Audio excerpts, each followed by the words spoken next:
सभी को नमस्कार। शिक्षण विधियों के इस चैप्टर के अंतर्गत आज ये हमारी चौथी क्लास है और इसके अंतर्गत आज हम एक ऐसा टॉपिक पढ़ रहे हैं जिसका भी एक क्वेश्चन शिक्षण विधियों से संबंधित जो प्रश्न होते हैं उनमें आता है और उसके साथ इस टॉपिक का नाम है संस्कृत शिक्षण के सिद्धांत।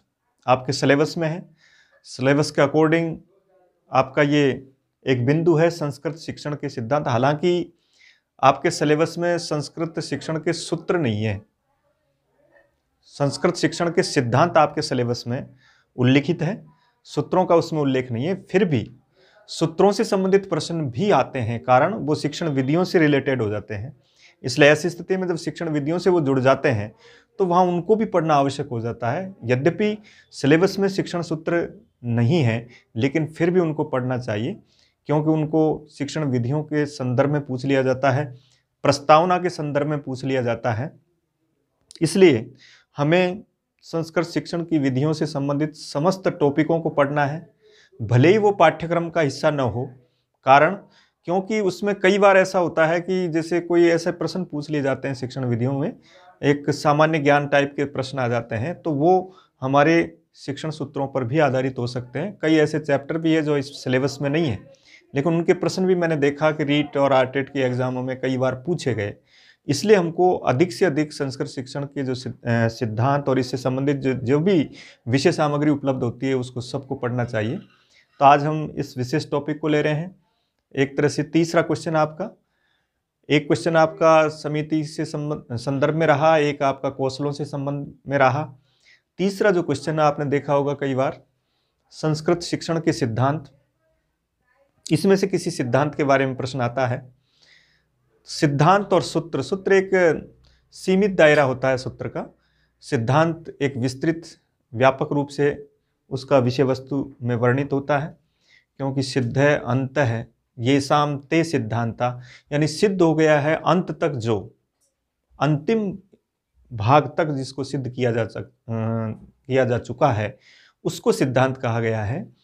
इसलिए वो सिद्धांत बने यानी एक सही विषय वस्तु के रूप में एक अंतिम मोड़ तक उनको सही माना गया, इसलिए उसको एक सिद्धांत की श्रेणी में रखा गया।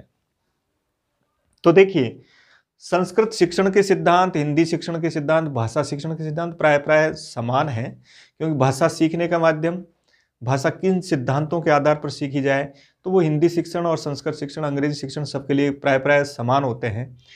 तो फिर भी हम संस्कृत शिक्षण के कुछ विशेष सिद्धांत अधिकतर जिनसे हम संस्कृत को आसानी से सीख सकते हैं, उनके संदर्भ में जो शिक्षण सिद्धांत है उनके बारे में आज चर्चा कर रहे हैं। सबसे पहले हमें ये देखना चाहिए कि क्या आवश्यकता है शिक्षण सिद्धांतों की। बिना शिक्षण सिद्धांतों के भी हम संस्कृत का अध्यापन कार्य करवा सकते हैं, अध्ययन किया जा सकता है, लेकिन क्यों इनको क्यों लिया गया संस्कृत शिक्षण के सिद्धांतों के आधार पर? तो इसका उत्तर दिया जा सकता है कि भाषा को सीखने में जिन सिद्धांतों की आवश्यकता है उनको आगे रख करके संस्कृत शिक्षक निश्चित रूप से छात्रों को इन सिद्धांतों के आधार पर अध्ययन करवाए, इन सिद्धांतों का अच्छी तरह से उस पर विचार करके, उसका परिशीलन करके विद्यार्थियों को उसका शिक्षण कार्य करवाए, तो निश्चित रूप से छात्र उस शिक्षण विषय वस्तु को अच्छी तरह से समझेंगे और उसको अधिग्रहित कर सकेंगे। जब भी आपने ऐसा देखा होगा कि कोई भी अध्यापक अगर कहीं शिक्षण सामग्री का, शिक्षण के सिद्धांतों का अनुपालन करते हुए शिक्षण कार्य कराता है, तो निश्चित रूप से छात्रों को उसका पूरा लाभ होता है। और जब हम सामान्य रूप से पाठ का केवल रीडिंग मात्र से ही उसको पढ़ाना चाहते हैं, तब बालक भी उसमें रुचि नहीं लेते, और बालकों का रुचि लेना बहुत आवश्यक है।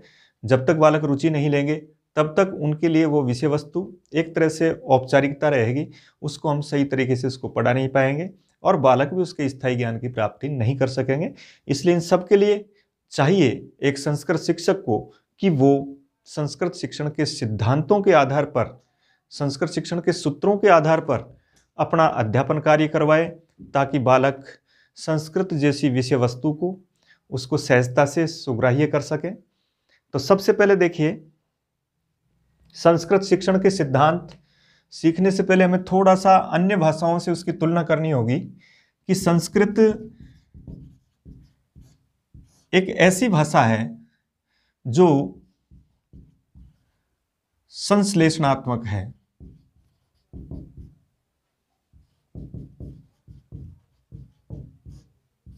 जबकि हिंदी और अंग्रेजी जैसी जो भाषाएं हैं वो विश्लेषणात्मिका है।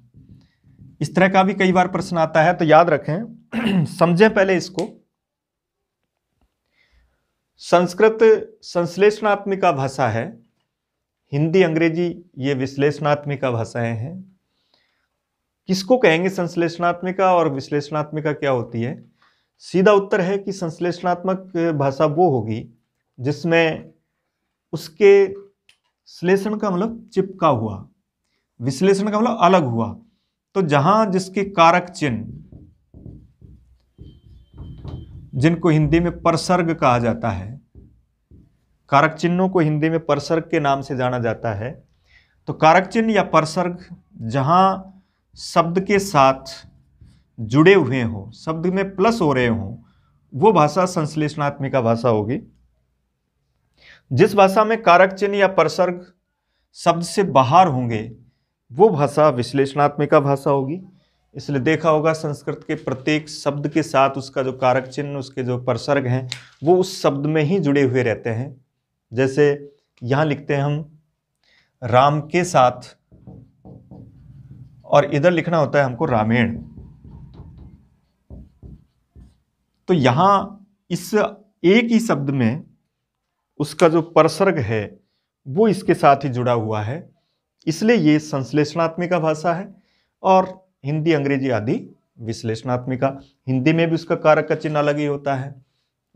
वृक्ष से पत्ता गिरता है तो वृक्ष के पश्चात से अलग से जुड़ा हुआ है, जबकि यहाँ वृक्षात होता है। इसलिए ये संस्कृत को कौन सी भाषा कहा गया? संश्लेषणात्मिका भाषा कहा गया। और ये विश्लेषण, तो कुछ हो सकता है इनके आधार पर कुछ चेंज हुआ हो, सिद्धांतों के आधार पर।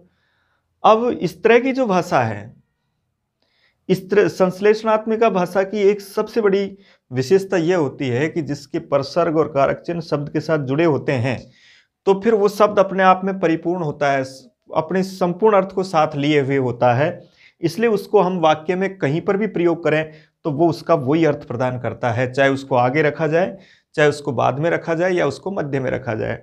इसलिए संस्कृत के वाक्य में जितने भी शब्द होते हैं उनको कहीं पर भी रखा जा सकता है। ये इस तरीके से लचीलापन इसमें पाया जाता है कि वहाँ किसी भी शब्द को अपना स्थान बदलने पर उसमें कोई अर्थ में कोई अंतर परिवर्तन नहीं होता है। जबकि हिंदी और अंग्रेजी में ऐसा करने पर वो एक तरह से विकारात्मक हो जाएगी, उसका कोई अर्थ नहीं हो पाएगा। इसलिए ये सबसे बड़ी खूबी है संस्कृत में कि उसके वाक्य के शब्दों को हम आगे पीछे कहीं भी रख सकते हैं और वो वही अर्थ प्रदान करते हैं। कारण क्योंकि उसके साथ उसके कारक चिन्ह परसर्ग उस शब्द के साथ निहित होते हैं और वो वही अर्थ प्रदान करता है, चाहे उसको कहीं भी रखा जाए। तो ये थी संस्कृत के संश्लेषणात्मिका होने की विशेषताएं। अब हम मुख्य टॉपिक पर आते हैं कि संस्कृत के जो शिक्षण के जो सिद्धांत हैं उनके बारे में हम बात कर रहे हैं। तो कुछ ऐसे सिद्धांत, जैसे प्रश्न ये भी आ सकता है, बताओ निम्नलिखित में से संस्कृत शिक्षण का सिद्धांत कौन सा है और कौन सा नहीं है? तो याद रखें, शिक्षण सूत्र अलग है, शिक्षण के सिद्धांत अलग है। इसलिए सिद्धांत के रूप में सबसे पहला है स्वाभाविकता का सिद्धांत।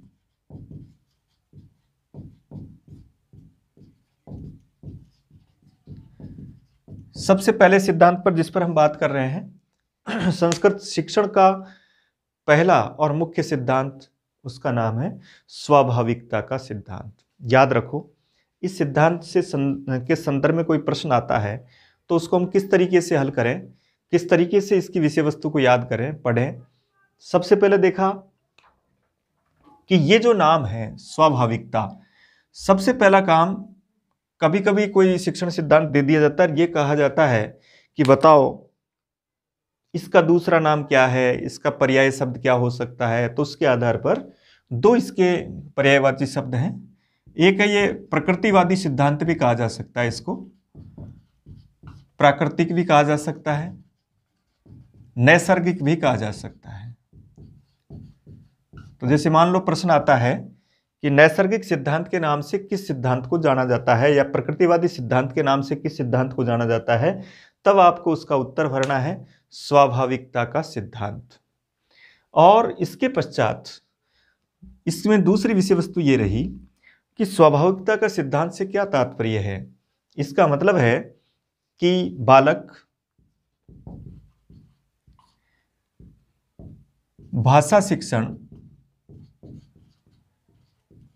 भाषा को सीखना, भाषा शिक्षण से तात्पर्य है भाषा को सीखना, या संस्कृत शिक्षण से तात्पर्य है संस्कृत को सीखना।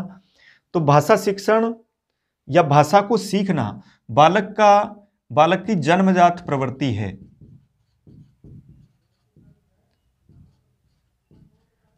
उसकी स्वाभाविक प्रवृत्ति है। प्रश्न आता है, बालक जन्म से ही भाषा सीखने लगता है, भाषा सीखता है, बताओ किस सिद्धांत का ये बिंदु है। तो वहां आपको स्वाभाविकता का सिद्धांत, प्रकृतिवादी का सिद्धांत अथवा नैसर्गिकता का सिद्धांत, ये आपको उसमें उत्तर भरना है। भाषा शिक्षण, भाषा को सीखना बालक की जन्मजात प्रवृत्ति है, स्वाभाविक प्रवृत्ति है। ऐसे जब भी इस तरह की पंक्तियों से कोई प्रश्न पूछा जाता है, आपको उसमें स्वाभाविकता का सिद्धांत के रूप में उत्तर भरना है। जब बालक जन्म से ही उसकी जन्मजात प्रवृत्ति है भाषा को सीखना, तो जैसे जैसे वो अपने वातावरण में, परिवेश में परिजनों के संपर्क में आता है, परिजनों या पड़ोस के संपर्क में आता है, वैसे वैसे वो उसके भाषा शिक्षण का ज्ञान आगे वृद्धि करता रहता है, वो भाषा के अन्य शब्दों को जानने लगता है। इसलिए अब ये सिद्धांत ये कहता है कि जब वो उसकी जन्मजात प्रवृत्ति है भाषा सीखने की, तो उसके जो परिजन हैं, उसके जो पड़ोस में रहने वाले, उसका जो वातावरण है, वो लोग उसको संस्कृत शिक्षण के रूप में संस्कृत को जो सिखाना चाहते हैं, तो जैसे लघु गीत है उनको सस्वर रूप से उनका उच्चारण करवाएं, समस्त छोटे छोटे चित्रों के आधार पर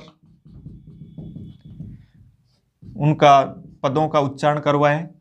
जब उनके पदों का उच्चारण करेंगे तो बालक शुद्ध उच्चारण पूर्वक उन सभी लघु गीत आदि को अच्छी तरह से स्मरण कर सकेंगे।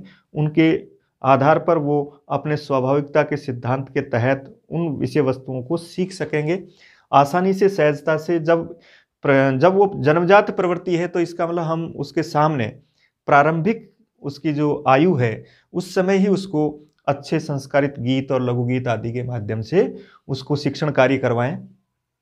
इस टॉपिक के अंतर्गत एक शिक्षाविद का नाम आता है हेराल्ड ई पामर। इस तरह के कुछ शिक्षाविदों के नाम और उनकी रचनाओं के नाम हमको जरूर याद रखने चाहिए। जैसे मान लो कई बार इस तरह भी प्रश्न पूछा जाता है, हेराल्ड ई पामर की ये पुस्तक बताओ किस शिक्षण सिद्धांत को बढ़ावा देती है, किस सिद्धांत पर बल देती है। तो वहां Harold E Palmer principles of language study, principles of language study,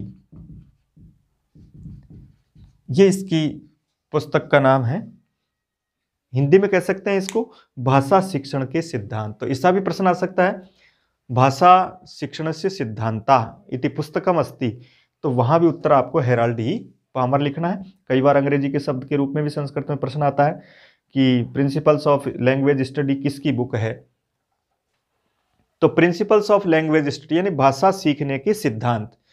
तो भाषा सीखने के सिद्धांत पर हेराल्ड ई पामर ने वहां स्वाभाविकता के सिद्धांत पर अत्यधिक बल दिया। उसने यह कहा कि बालक में भाषा सीखने की उसकी जन्म से ही ये प्रवृत्ति है, उसको परिवेश में जो मिलता है उसको वो आसानी से ग्रहण करता है, आसानी से सीखता है और उसको उसका अधिगम हो जाता है। ये सभी विषय वस्तु आपको किस पर भरनी है, स्वाभाविकता का सिद्धांत। तो पहला सिद्धांत है इसका स्वाभाविकता का सिद्धांत। दूसरा सिद्धांत है इसका रुचि का सिद्धांत। रुचि सिद्धांत है, रुचि का सिद्धांत। रुचि के सिद्धांत में स्वाभाविकता के सिद्धांत में कुछ अंतर है। वहां यह कहा गया कि जन्मजात प्रवृत्ति है, बालक सीखने की उसकी स्वभाव से प्रवृत्ति, वो सीखना चाहता है, इसलिए उसको एक अच्छा परिवेश दिया जाए, उसकी उस उम्र के रूप में उसको अच्छा परिवेश दी। यहाँ रुचि का मामला है, रुचि का सिद्धांत। रुचि का सिद्धांत के रूप में कहते हैं कि जहां जिस क्षेत्र में, जिस विषय वस्तु में बालक की रुचि होती है, बालक उसी विषय वस्तु को पढ़ने में तत्पर रहता है, उद्यत होता है। इसलिए प्रत्येक संस्कृत शिक्षक का यह कर्तव्य है कि वो रुचि के सिद्धांत के आधार पर संस्कृत का शिक्षण कार्य कराए। अब रुचि के सिद्धांत के आधार पर संस्कृत का शिक्षण कार्य कैसे करवाया जा सकता है? ये देखा जाए कि संस्कृत का शिक्षक हमेशा ये याद रखे कि मेरे को जो पाठ पढ़ाना है, जिस तरह के पाठ का मैं अध्यापन कार्य करवा रहा हूँ, वह पाठ इस तरीके से मैं प्रस्तुत करूँ कि बालक उसमें रुचि ले। उसको रुचिपूर्वक तरीके से प्रस्तुत करना चाहिए ताकि बालक भी उसमें रुचि ले, उस पाठ को पढ़ने के प्रति रुचि के सिद्धांत के आधार पर उस पाठ को पढ़ सके। यहाँ भी एक पिंसेट नाम का शिक्षाविद है, याद रखने नाम। हेराल्ड ई पामर की पुस्तक थी the principles of language study, और पिंसेट की पुस्तक का नाम है प्रिंसिपल्स ऑफ लैंग्वेज स्टडी की जगह टीचिंग मेथड्स है, टीचिंग मेथड्स। पिंसेट ने सीखने की विधियां, इस तरह की एक पुस्तक लिखी थी, सीखने की विधियों के सिद्धांत। तो principles of teaching method book है पिंसेट की, और वो बल देती है रुचि के सिद्धांत पर कि बालकों की जहां जिस क्षेत्र में रुचि है उस क्षेत्र को, उसी को, उसको बालक को केंद्रित मान करके शिक्षा कार्य करवाया जाना चाहिए। दो प्रकार की शिक्षा होती है, एक गुरु केंद्रित और एक बालक केंद्रित। वर्तमान में जो शिक्षा है, प्रजातांत्रिक जो शिक्षा है, उसका उद्देश्य है कि बाल केंद्रित शिक्षा के आधार पर अध्यापक को अपना कार्य करना चाहिए। बालकों की जिस क्षेत्र में रुचि है उस क्षेत्र की विषय वस्तु को हमको उसके आधार पर पढ़ाना चाहिए। जो भी प्रकरण अध्यापक के द्वारा शिक्षण के रूप में लिया जा रहा है, वह प्रकरण वहाँ इस तरीके से वहाँ उसकी जो शिक्षण विधियाँ हैं, उसके जो शिक्षण सामग्रियाँ हैं, अधिगम की जो सामग्रियाँ हैं, दृश्य श्रव्य हो सकती है, केवल श्रव्य हो सकती है, जिससे हम उस विषय वस्तु को ज़्यादा रुचिपूर्ण बना सकते हैं। उस रुचिपूर्वक अध्ययन कराने का नाम ही यहाँ रुचि का सिद्धांत है। बालकों की रुचि उसकी ओर अग्रसर होनी चाहिए, तभी बालक उस विषय वस्तु को अच्छी तरह से तत्पर होकर के पढ़ेगा और वही ज्ञान स्थायी होगा। यदि वो बिना रुचि के उस विषय वस्तु को पढ़ता है तो वो अध्यापक का जो कार्य है, अध्यापक का कार्य क्या है? अध्यापक का कार्य अपने पाठ्यक्रम को पूर्ण करना। तो अध्यापक का जो कार्य, पाठ्यक्रम को पूर्ण करने का जो कार्य है, वो अधूरा रहेगा। कब अधूरा रहेगा? जब वो रुचि के सिद्धांत के आधार पर अपने संस्कृत शिक्षण को नहीं करवा रहा है। आजकल ज़्यादातर जो संस्कृत शिक्षण करवाया जाता है वो उसके जो डायरेक्ट मेथड है, प्रत्यक्ष जो विधि है, उसके आधार पर बहुत कम करवाया जाता है। प्रत्यक्ष विधि से तात्पर्य है कि भाषा का उसी माध्यम से अध्यापन कार्य करवाना। यद्यपि संस्कृत शिक्षा विभाग के अंतर्गत इस तरह के निर्देश हैं कि बालकों को संस्कृत माध्यम से ही पढ़ाया जाए, और जब संस्कृत माध्यम से ही पढ़ाया जाएगा तब वहाँ प्रत्यक्ष विधि के रूप में उस पठन पाठन को किया जा सकता है। लेकिन ये तब चरितार्थ होगी, तब पूर्ण होगी, जब बालक पहले उस अध्ययन के प्रति रुचि लें, उस माध्यम के प्रति रुचि लें, और उस माध्यम से पढ़ने के प्रति रुचिपूर्ण जब अपना जवाबदेही प्रस्तुत करते हैं, तभी हम उस प्रकार के शिक्षण सिद्धांत को ले सकते हैं। तो बालकों को जोड़ने के लिए पहले हो सकता है वो संस्कृत माध्यम में समझते नहीं हो, तो आपको पहले उसको हिंदी माध्यम से अपनी मातृभाषा के रूप में उस ओर अग्रसर करना है। जब वो उनकी रुचि विकसित हो जाती है तब आप धीरे धीरे उसको प्रत्यक्ष विधि के माध्यम से अपने टॉपिक को पढ़ा सकते हैं, क्योंकि इसके लिए रुचि के सिद्धांत में कहा गया है कि बिना रुचि के सिद्धांत के अध्यापक अपने पाठ्यक्रम को पूर्ण नहीं कर सकता। अगर वो कर देता है तो भी वो पूर्ण नहीं माना जाएगा, एक तरह से वो अधूरा पाठ्यक्रम माना जाएगा। तो इसके अंतर्गत हमको उनकी रुचि विकसित करने के लिए हमें अंत्याक्षरी है, हमें वाद विवाद प्रतियोगिता है, हमने भाषण प्रतियोगिता है, इस तरह के सिद्धांत, इस सिद्धांत के आधार पर इस तरह की जो प्रतियोगिताएं हैं उनका हमको आयोजन करना चाहिए, और उसके आधार पर बालकों में संस्कृत के प्रति रुचि विकसित करनी चाहिए। यह है दूसरा आपका रुचि का सिद्धांत। इसमें आपको पिंसेट की इस पुस्तक का नाम और इसका पूरा का पूरा रुचि पर सिद्धांत देना है। इसमें है आपका ये स्वाभाविकता का सिद्धांत। तीसरा सिद्धांत है आपका क्रियाशीलता और अभ्यास का सिद्धांत। क्रियाशीलता और अभ्यास का सिद्धांत। एक प्रश्न इस तरह का भी आता है कि थार्नडाइक के प्रयत्न और त्रुटि का सिद्धांत निम्नलिखित में से किस सिद्धांत के अंतर्गत है? तो याद रखें, जहां भी अभ्यास या क्रियाशीलता का सिद्धांत है वहां थार्नडाइक भी उससे जुड़ा हुआ है।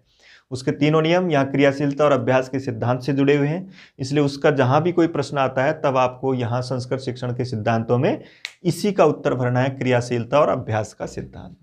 संस्कृत शिक्षण के लिए इस सिद्धांत की क्या विशेषता है, क्या भूमिका है, किस तरीके से हम इसको कर सकते हैं? तो यहाँ एक विशेष बिंदु दिया गया, उसमें पतंजलि के द्वारा ये कहा गया कि इसमें 3 बिंदु निश्चित होते हैं। एक है रुचि, एक है निरंतरता और एक है वैराग्य। इस तरह का प्रश्न पूछा भी गया कि पतंजलि के द्वारा जो क्रियाशीलता और अभ्यास का जो सिद्धांत है उसमें उसने 3 बिंदुओं पर बात की। तो 3 बिंदु थे उसके, रुचि, निरंतरता और वैराग्य। तो रुचि, निरंतरता और वैराग्य इसके रूप में जो हम प्रयोग करते हैं, इसका तात्पर्य है कि बालक को जब भी क्रियाशीलता और अभ्यास के सिद्धांत से हमको जोड़ना है तो सबसे पहले यह होना चाहिए कि बालक की उसके प्रति रुचि है या नहीं। अगर ऐसा नहीं है तो उसको सबसे पहले उस विषय वस्तु की तरफ उसका रुचिपूर्ण, उसके रुचि को हमको बढ़ाना होगा, रुचि वर्धन करना होगा। दूसरा है निरंतरता। निरंतरता से तात्पर्य है सातत्य से, और सातत्य के रूप में हम उसका जो प्रयोग करते हैं तो वहाँ ये कहा जाता है कि अध्ययन अध्यापन में कंटिन्यूटी होनी चाहिए, निरंतरता होनी चाहिए, और निरंतरता के आधार पर ही हम उसमें क्रियाशीलता और अभ्यास और क्रियाशीलता किसको मांगती है? अभ्यास और क्रियाशीलता का मतलब सतत, निरंतर। निरंतरता की जगह सातत्य शब्द भी आ सकता है, सतत भी आ सकता है। ऐसा प्रश्न आ सकता है कि पतंजलि ने क्रियाशीलता और अभ्यास के सिद्धांत के लिए कौन कौन से 3 बिंदु निश्चित माने हैं? तो उसमें पहला बिंदु रुचि, दूसरा है निरंतरता और तीसरा है वैराग्य। अब याद रखें कि रुचि को हम समझ गए कि रुचि होनी चाहिए, तब बालक उसमें क्रियाशील होगा, सक्रिय होगा, तब वो अभ्यास करेगा। अगर वो उसकी रुचि नहीं है तो वो अभ्यास ही नहीं कर पाएगा। दूसरा, रुचि तो है लेकिन निरंतरता नहीं है तो भी कोई उपलब्धि नहीं होगी। रुचि के साथ साथ क्या होनी चाहिए? उसमें उसका सातत्यता रहनी चाहिए, निरंतरता रहनी चाहिए।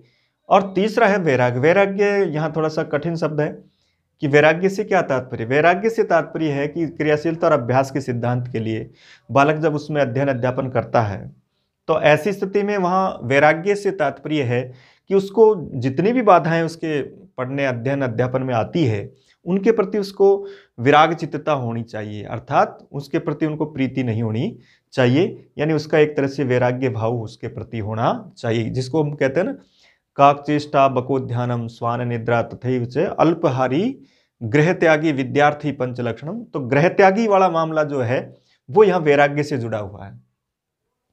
गृह त्यागी से तात्पर्य घर के प्रति ज्यादा मोह नहीं होना चाहिए, तो उसी का नाम यहाँ वैराग्य है। जब ये तीनों बिंदु होते हैं तो बालक अपने क्रियाशीलता और अभ्यास के सिद्धांत से जुड़ता है, और निश्चित रूप से बालक के इस कार्य के लिए उसको जोड़ने के लिए हमें बार बार उससे धातु रूप, शब्द रूप उनके प्रति अभ्यास करवाना चाहिए।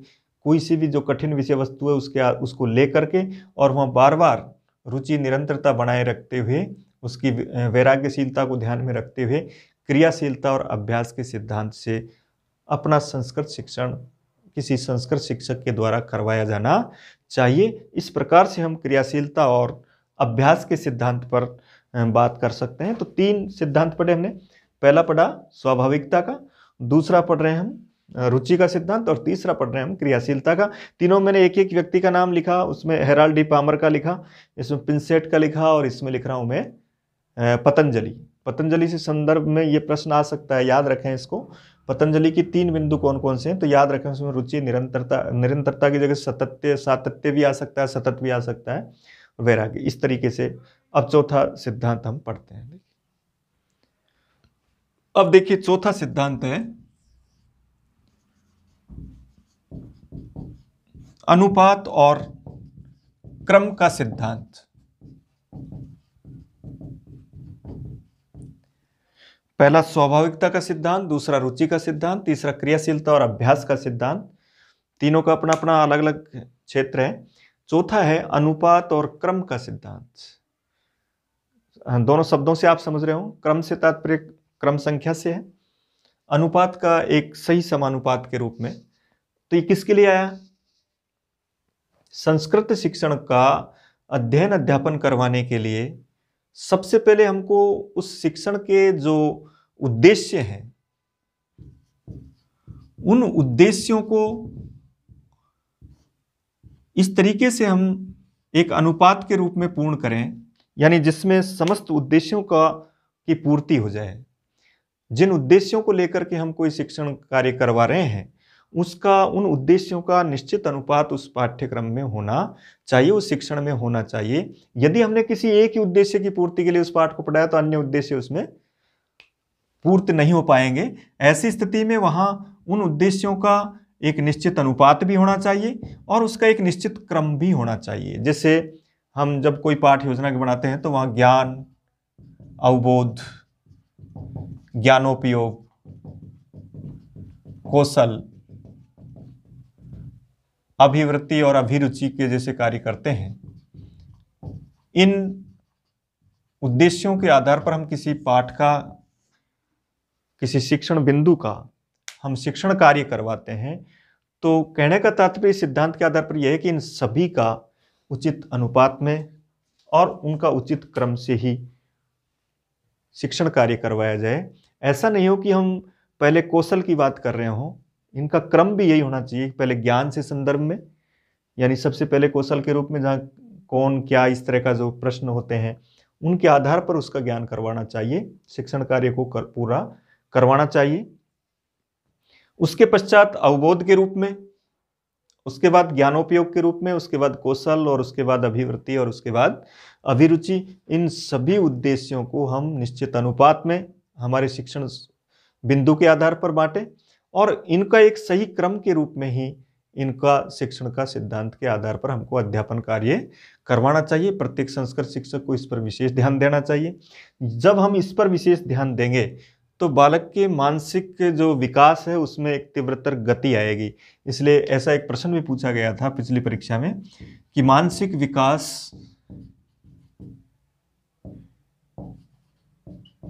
विकास में तीव्रतर वृद्धि करने वाला सिद्धांत कौन सा है, और वहाँ 3-4 जो नाम लिखे गए थे उसमें ये राइट था, अनुपात और क्रम का सिद्धांत। तो इसमें याद रखें, पूछा जाए कि ज्ञान, अवबोध, ज्ञानोपयोग, कौशल का एक सही सुनिश्चित इनका समानुपात, इनके विभाजन के रूप में कोई भी पाठ्यक्रम बिंदु पढ़ाया जा रहा है, इसका मतलब वहाँ किस सिद्धांत की पालना की जा रही है?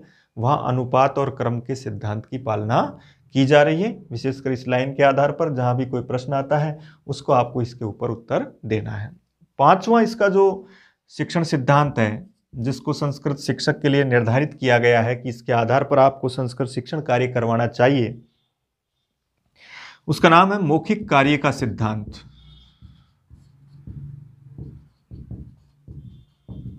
मौखिक कार्य का सिद्धांत।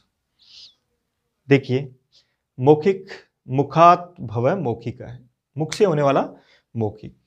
4 हमारे भाषा कौशल पढ़े हमने, सुनना, बोलना, पढ़ना और लिखना।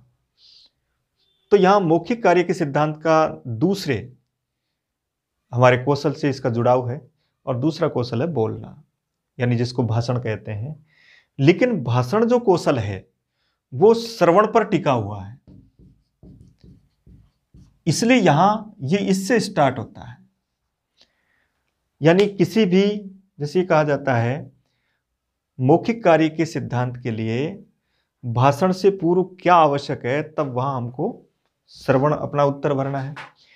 इसलिए बालक के सामने अध्यापक उसका एक मॉडल होता है, आदर्श होता है, और उस आदर्श के रूप में वो उनको इस तरह की कथा, इस तरह के शिक्षण बिंदु से जो उसका सही आचरण के रूप में, नैतिकता के आधार पर, चारित्रिक स्थिति के आधार पर जिस तरह का बालकों के सामने अपना प्रस्तुतिकरण देता है, बालक भी उसी प्रकार का होना चाहते हैं और उसको स्वीकार करना चाहते हैं। मौखिक कार्य के सिद्धांत से तात्पर्य यह है कि सबसे पहले बालक को लिखित और मौखिक कार्य में से मौखिक कार्य दिया जाना चाहिए।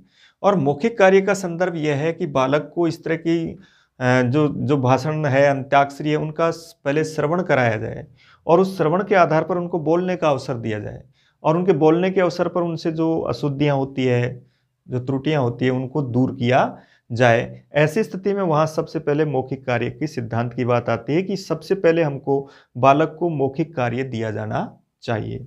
यहाँ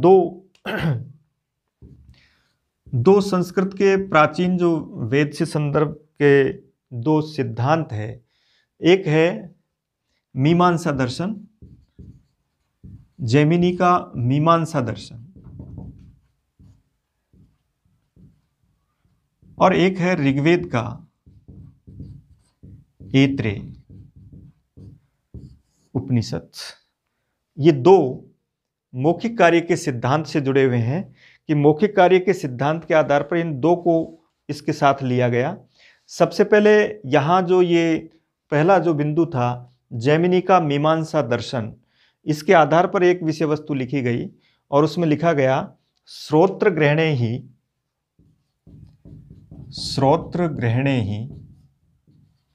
अर्थे लोके शब्द प्रसिद्ध है। श्रोत्र ग्रहणे ही अर्थे लोके शब्द प्रसिद्ध है। श्रोत्र ग्रहण का संबंध सीधा श्रवण से है, यानी श्रवण के लिए लोक में अर्थ के लिए शब्द प्रसिद्ध होता है। अर्थ के लिए जब शब्द प्रसिद्ध है, इसका मतलब यह शब्द को महत्व दिया गया। शब्द का मतलब यहां जो सुना गया और सुनने के बाद जो उसने बोला भाषण के रूप में, उसको यहां प्रसिद्धि दिखाई गई। इसलिए अर्थ के लिए क्या प्रसिद्ध है? अर्थ के लिए इस संसार में शब्द प्रसिद्ध है। और शब्द का संबंध किससा है? मुखात जाते हैं, मौखिक कार्य से है। मौखिक, मुख से जो निर्गलित होता है, निकलता है, वो क्या है? वो एक शब्द है और शब्द का संबंध सीधा श्रवण से है। इसलिए श्रवण के आधार पर ही मौखिक कार्य के सिद्धांत को बढ़ावा दिया जाता है, यानी मौखिक कार्य उसी के द्वारा फलीभूत होता है और उसमें जैमिनी का मीमांसा दर्शन इसके साथ जुड़ा हुआ है। ऋग्वेद का ऐत्रेय आरण्यक उपनिषद भी है, ऐत्रेय उपनिषद के रूप में भी उसका प्रयोग करते हैं। तो यह ऐत्रेय उपनिषद में लिखा, अग्निवाक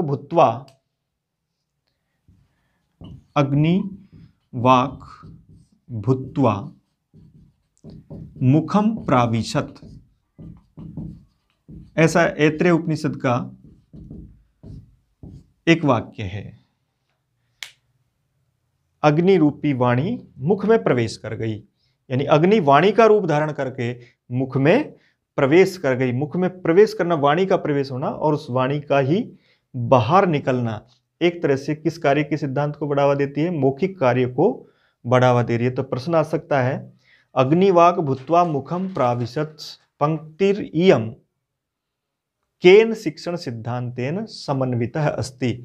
तब आपको उत्तर भरना है मौखिक कार्य का सिद्धांत। संस्कृत में शिक्षण के सिद्धांत, जहाँ संस्कृत के विद्वान के द्वारा उसमें कोई उक्ति दी गई है, उस पर आधारित प्रश्न आ सकता है, ऐसा याद रखें।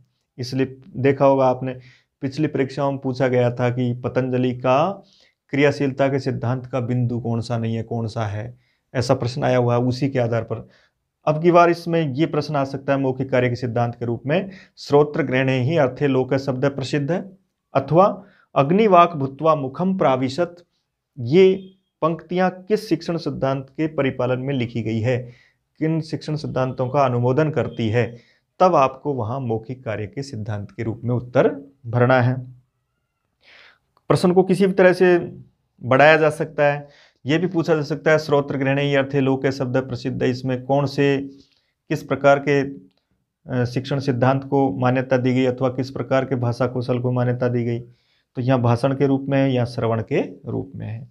और दोनों का ही संबंध मौखिक कार्य से जुड़ा हुआ है। मौखिक कार्य तब बढ़ेगा बालक का। जितना वो श्रवण कर सकेगा उतना ही उसका मौखिक कार्य बढ़ेगा, उतना ही वो भाषण कर सकता है, क्योंकि भाषण के लिए श्रवण आधारित है। श्रवण सबसे प्राथमिक कौशल है, इसलिए हम मौखिक कार्य के लिए श्रवण और भाषण दोनों की आवश्यकता है, और दोनों जो बिंदु है वो इससे जुड़े हुए हैं मौखिक कार्य के सिद्धांत के रूप में। इसके बाद अगला जो सिद्धांत है, क्रम से हम सिद्धांतों को पढ़ सकते हैं, कोई सा भी इनका कोई निश्चित क्रम नहीं है, लेकिन ये सिद्धांत हैं संस्कृत शिक्षण के कि इनके आधार पर हम संस्कृत शिक्षण को और ज़्यादा रुचिपूर्वक बना सकते हैं, अच्छी तरह से संस्कृत शिक्षण का ज्ञान दे सकते हैं, ताकि संस्कृत शिक्षण के प्रति छात्र रुचि लें और संस्कृत शिक्षण को अच्छी तरह से पढ़ सकें। अगला है इसका एक शिक्षण सिद्धांत है वैयक्तिक भिन्नता का सिद्धांत। वैयक्तिक भिन्नता का सिद्धांत। देखिए ध्यान से, स्पष्ट है वैयक्तिक भिन्नता, व्यक्ति से वैयक्तिक बढ़ता है, तो व्यक्तिगत भिन्नता का सिद्धांत भी कह सकते हैं, वैयक्तिक भिन्नता का सिद्धांत भी कह सकते हैं। जैसा कि नाम से स्पष्ट है, इससे संबंधित प्रश्न को हम आसानी से खोज सकते हैं कि यह प्रश्न इस सिद्धांत से संबंधित है। वैयक्तिक भिन्नता का सिद्धांत से तात्पर्य यह है कि आपने देखा होगा प्राय बालक कक्षा में तीनों ही प्रकार के होते हैं, कुछ कुशाग्र होते हैं, कुछ सामान्य होते हैं, कुछ मंदबुद्धि होते हैं। तीनों प्रकार के विद्यार्थी कक्षा में उपलब्ध होते हैं, कुशाग्र, सामान्य और मंदबुद्धि।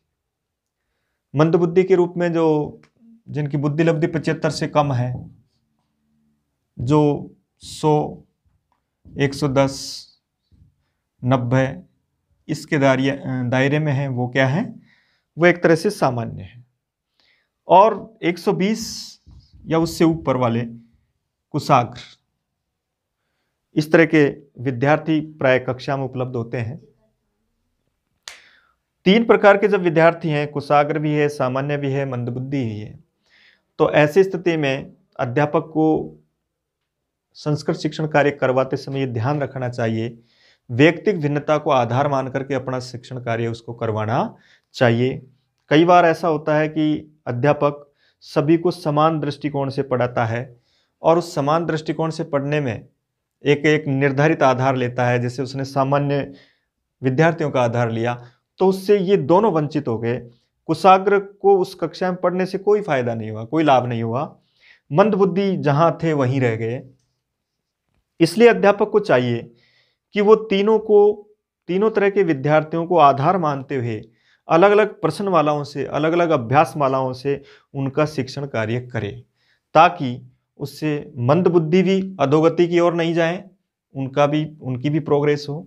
सामान्य जो बुद्धि वाले विद्यार्थी हैं वो भी अपना उस बिंदु से, उस शिक्षण बिंदु को अच्छी तरह से अधिगम कर सकें, और कुशाग्रों के लिए भी उसमें आगे के अग्रसर जाने के कुछ उचित अवसर प्राप्त हो। इस तरह का शिक्षण बिंदु लेते हुए और इस तरह की भिन्न अलग अलग प्रश्नावलियां लेते हुए, अभ्यास मालाएं लेते हुए अध्यापक को वैयक्तिक भिन्नता के सिद्धांत के आधार पर शिक्षण कार्य करवाया जाना चाहिए, ताकि बालकों का, सभी प्रकार के बालकों का उससे लाभ हो।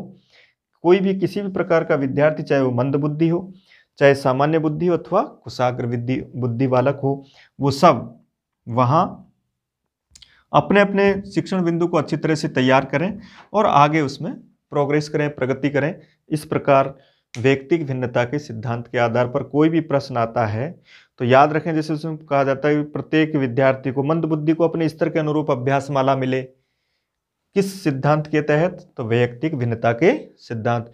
तीनों प्रकार के विद्यार्थियों के लिए अलग अलग प्रकार की प्रश्नमालाओं की आवश्यकता किस सिद्धांत पर टिकी हुई है, तो वहाँ लिखेंगे हम वैयक्तिक भिन्नता का सिद्धांत, उसके रूप में इसका प्रयोग करते हैं। तो वहाँ वैयक्तिक भिन्नता के सिद्धांत की बात करेंगे। इस प्रकार से ये 6 सिद्धांत हुए हमारे अनुपात और क्रम का। अब देखिए, अब 7वां सिद्धांत हम पढ़ते हैं। इसके बाद देखिए 7वां सिद्धांत, पहले पढ़ा हमने स्वाभाविकता का सिद्धांत, बालक जन्म से ही सीखना प्रारंभ कर देता है। उसके बाद हमने जहाँ जहाँ बालक की रुचि होती है उसको वो अच्छी तरह से अध्यापन करता है, अच्छी तरह से उसको अधिगम कर लेता है। तीसरे में हमने कहा कि क्रियाशीलता और अभ्यास के सिद्धांत से बालक अच्छी तरह सीख सकता है, बार बार उसको अभ्यास करवाया जाना चाहिए। और उसके पश्चात हमने मौखिक कार्य का सिद्धांत आदि कई 6 सिद्धांतों पर बात की। अगला जो सिद्धांत है वह है समवाय सिद्धांत।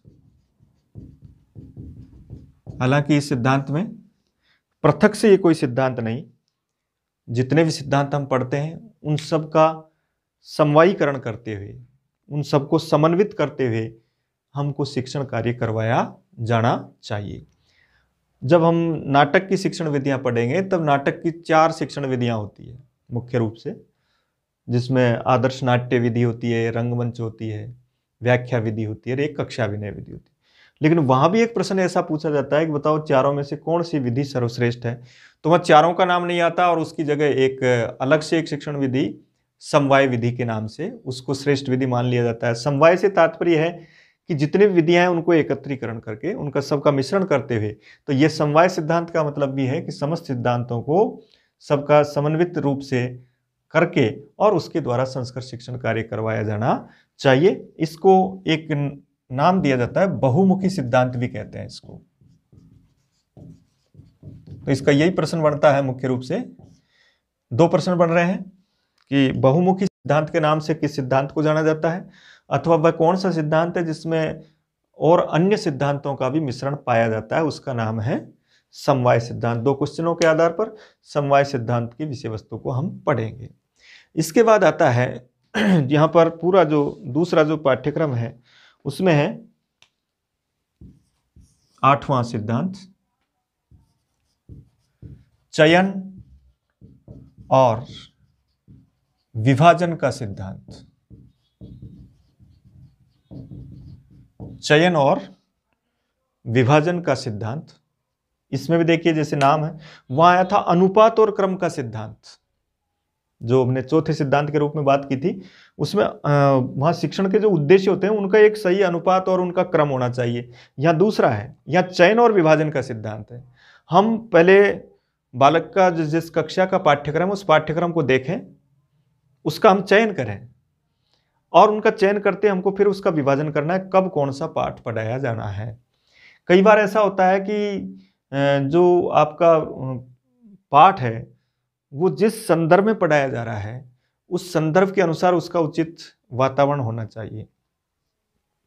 मान लो आप गणतंत्र दिवस का कोई पाठ पढ़ रहे हैं, संविधान का कोई पाठ पढ़ा रहे हैं कक्षा में, जैसे संविधान दिवस का पाठ पढ़ा रहे हैं आप, तो ऐसी स्थिति में हम देख लें कि उसके इर्द गिर्द का समय हम चयन करें। उस पाठ को ऐसा नहीं करें, कई बार हम ज़्यादातर अमूमन क्लासों में और स्कूलों में क्या होता है कि क्लास में जो पाठ पढ़ाए जाते हैं वो क्रम से पढ़ाए जाते हैं। आज पहला पाठ पढ़ा दिया, उसके बाद दूसरा, तीसरा, चौथा, पांचवा, इस तरीके से नहीं पढ़ाना चाहिए, क्योंकि वहाँ चयन और विभाजन का सिद्धांत इस बात पर जोर देता है कि अगर हम ऐसा पढ़ाते हैं तो बालक में निश्चित है कि वो पहले से ऑलरेडी तैयार है कि कल दूसरा पाठ पढ़ेंगे।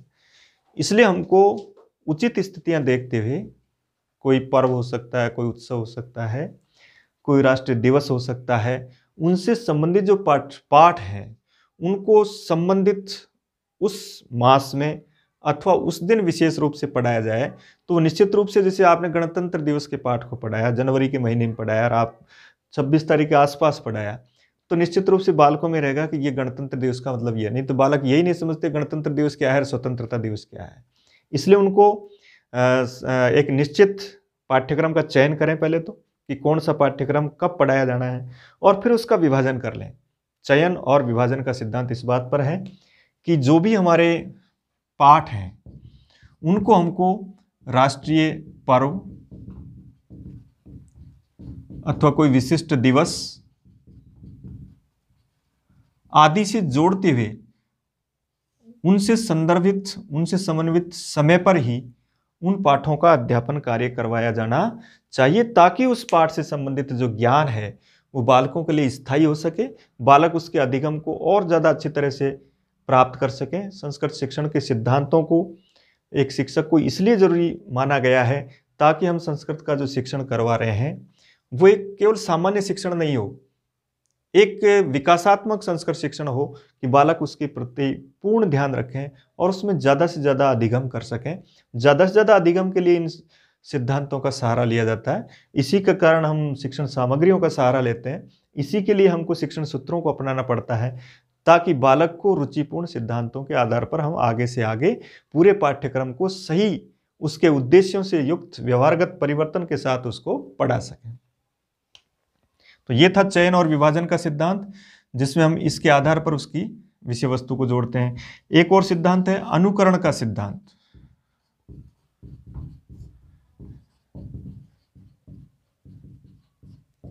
अनुकरण का सिद्धांत जैसे नाम से स्पष्ट है आपको, अनुकरण यानी किसी का अनुकरण करना। अनुकरण का सिद्धांत ये कहता है कि बालक देखकर सीखता है, और जब बालक देखकर सीखता है तो बालक किसको देख रहा है? बालक अपने विद्यालय को देख रहा है, विद्यालय में प्रधानाध्यापक को देख रहा है, अपने क्लास टीचर को देख रहा है, अपने विषय के टीचर को देख रहा है।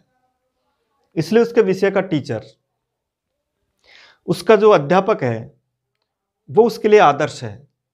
और आदर्श होने के कारण जो अध्यापक करता है, जिस तरह से अध्यापक श्लोक का उच्चारण करता है वैसे ही बालक करते हैं, जिस तरह का हाव भाव करता है उसी तरह का हाव भाव वो करते हैं। तो जिस प्रकार का उनका नैतिक चरित्र है वैसे ही वो उसमें अमल में लाते हैं। जो दुर्गुण अगर अध्यापक के अंतर्गत है तो बालक उसको भी सीखते हैं। इसलिए अनुकरण का सिद्धांत इस बात पर जोर देता है कि अध्यापक को एक तरह से उसका मॉडल रहते हुए, आदर्श रहते हुए छात्रों के समक्ष उसका जो शिक्षण कार्य है वो इस तरह का होना चाहिए कि बालकों का नैतिक विकास हो, चारित्रिक विकास हो, और उसके साथ साथ उनको जो श्यामपट पर कोई भी विषय वस्तु पढ़ा रहा है उसका वो अनुकरण करते हैं। अनुकरण करने के साथ जैसे उन्होंने कोई श्लोक बोला, कोई वाद विवाद प्रतियोगिता रखी, अध्यापक ने जिस तरह से बोल करके बताया कोई श्लोक का उच्चारण, तो उसमें जहाँ कहीं कोई उसको त्रुटि मिलती है, उसमें कोई अशुद्धि हो जाती है, उस अशुद्धि को वो संशोधित करवा देता है। अध्यापक का ये कार्य है कि उसके उस श्लोक के उच्चारण में, उस विषय वस्तु के उच्चारण में आदर्श वाचन, अनुकरण वाचन के रूप में जहाँ कहीं कोई अशुद्धियाँ आती है उनको वो दूर करता है। इस कारण से उस सिद्धांत का दूसरा नाम संशोधन का सिद्धांत। जैसे प्रश्न आ गया किस सिद्धांत को संशोधन का सिद्धांत भी कहते हैं, तब आपको उत्तर भरना है अनुकरण का सिद्धांत। तो ये संशोधन का सिद्धांत भी है, इनसे संबंधित संशोधन का सिद्धांत। किस सिद्धांत का नाम है? अनुकरण के सिद्धांत का नाम है, क्योंकि अध्यापक उनके अंतर्गत होने वाली त्रुटियों को जो अनुकरण करता है, उस अनुकरण करते समय जो त्रुटियां होती है उनका वो संशोधन कार्य करवाता है, इसलिए इसका एक नाम संशोधन का सिद्धांत है। तो ये मुख्य रूप से 9 संस्कृत शिक्षण के विशिष्ट सिद्धांत है, जिसके आधार पर संस्कृत शिक्षण संस्कृत के शिक्षण को प्रभावी बना सकता है, रुचिपूर्ण बना सकता है, सुग्राह्य बना सकता है, सभी विद्यार्थी उससे लाभान्वित हो सकते हैं। जिन जिन शिक्षण सिद्धांतों में जो कुछ विशेष बातें आई है, किसी शिक्षाविद का नाम आया है, किसी पुस्तक का नाम आया है, उसको उससे रिलेटेड करते हुए, उससे जोड़ते हुए उसको आपको पढ़ना है। उससे संदर्भित प्रश्न में आपको ऐसा उत्तर देना है, जैसे संशोधन का सिद्धांत है अनुकरण के सिद्धांत से। जैसे प्रश्न आता है बहुमुखी सिद्धांत किस सिद्धांत का दूसरा नाम है, तो वहाँ समवाय सिद्धांत भरेंगे। चयन और विधि से प्रश्न कहा कि दीपमाला का पर्व, दीपमाला से संबंधित पाठ कार्तिक मास में अध्यापक को पढ़ाना चाहिए, बताओ वो किस शिक्षण सिद्धांत का सहारा ले रहा है, तो वहां लिखेंगे हम चयन और विभाजन का सिद्धांत। ऐसे प्रश्न अगर आते हैं तब आपको ये उत्तर भरना है। ज्यादातर सिद्धांतों का जो प्रश्न है वो समझ के प्रश्न है, ऐसा नहीं कि इतनी सी विषय वस्तु में आप उसको पढ़ लेंगे, ये समझ करके पढ़ना है कि जहां चयन और विभाजन में किसी दूसरे का नाम भी आ सकता है, हम दीपमाला को पढ़ रहे हैं वहां होली का नाम भी आ सकता है, वहाँ स्वतंत्रता दिवस का नाम भी आ सकता है, वहाँ गणतंत्र दिवस का नाम भी आ सकता है। इस तरह किसी पाठ को लिया जा सकता है। उसमें यह भी कहा जा सकता है राष्ट्रीय पर्व के आधार पर संबंधित मास में ही उस पर्व से संबंधित पाठ को पढ़ाया जाए, बताओ वो कौन सा सिद्धांत है, तो चयन और विभाजन का सिद्धांत है। शिक्षण के उद्देश्यों को अलग अलग सही रूप में उनका समानुपात में उनको बिठाया जाए और उसी क्रम से उनको लिया जाए और उसी क्रम के आधार पर शिक्षण करवाया जाए, बताओ वो कौन सा सिद्धांत है, तो वहाँ आपका अनुपात और क्रम का सिद्धांत हो जाएगा। इस प्रकार हम इन 9 सिद्धांतों से संबंधित विषय वस्तु को भली प्रकार से पढ़ सकते हैं और इससे संदर्भित प्रश्न का उत्तर दे सकते हैं। ऐसा एक प्रश्न इसमें से संस्कृत शिक्षण के सिद्धांत या सूत्र के रूप में एक क्वेश्चन आता है, उसको आपको इस तरीके से राइट करना है। धन्यवाद। कल हम फिर वापस दूसरी क्लास में चर्चा करेंगे।